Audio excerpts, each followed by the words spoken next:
Christ. Welcome everybody to this Sunday morning service here at Salt and Light Christian Church.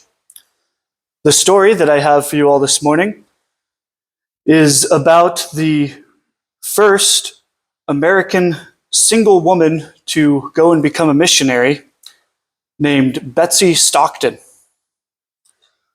Betsey was born in 1798 to John Stockton's household, and she was born into slavery. However, as a young woman, around the age of 20, probably a little younger, she was given to John Stockton's daughter as a wedding present. And John Stockton's daughter had married the president of Princeton University, Dr. Green. And shortly after this, Betsey began going to their Protestant church with Dr. Green and his wife. And not long after she began going to church with them, she converted and became a Christian. And around that same time, Dr. Green and Mrs. Green granted Betsey her freedom. And then she chose to take the last name Stockton. As she was growing in understanding and her knowledge of Christianity, she felt a desire to go and be a missionary. She originally wanted to be a missionary to Africa.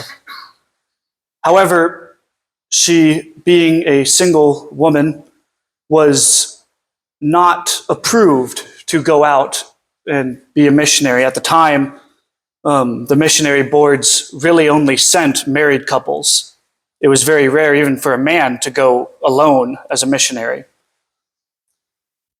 However, Betsey did not allow this to stop her or to get her down.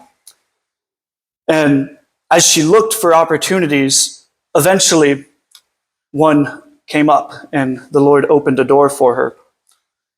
A family friend of the Greens was going to go to the Hawaiian Islands, at the time known as the Sandwich Islands. And with this opportunity, Betsey jumped at to go to a foreign nation, a group of people, to spread the gospel. At the time, it was more difficult to be a missionary than it is today.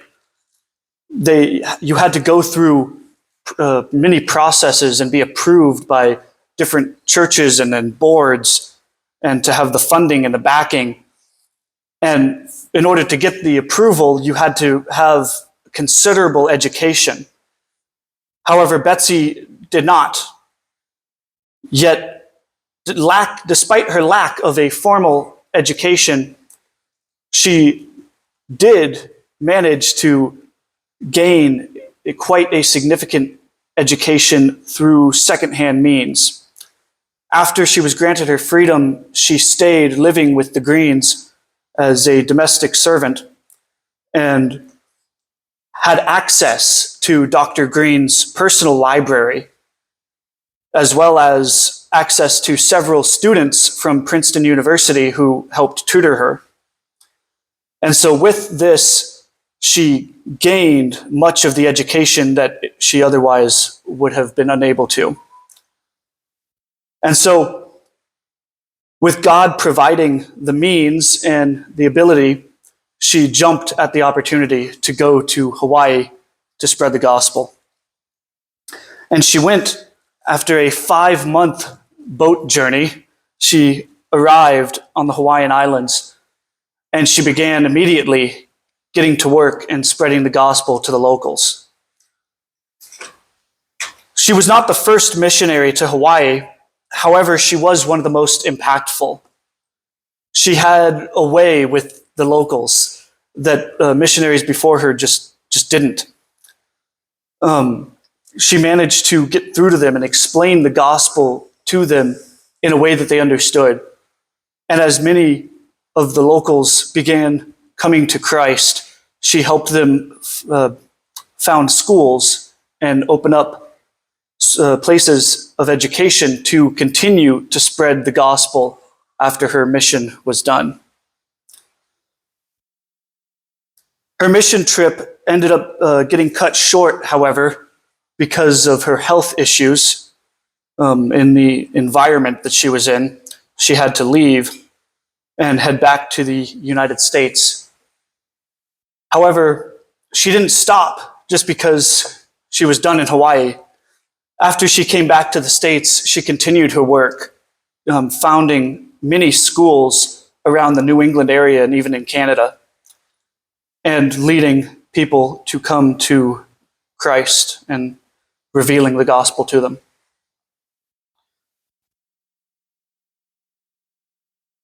She ended up living to be 67 years old and died in the latter half of the 1800s. However, we can see from her life not only a beautiful story of a woman who began as a slave, yet came to the point of leading hundreds, if not thousands of people to Christ. Yet we can see also the love that she had for people and the need that she saw that people had for Christ. And so she spread the gospel to the best of her ability. So thank you. Let's bring the music up.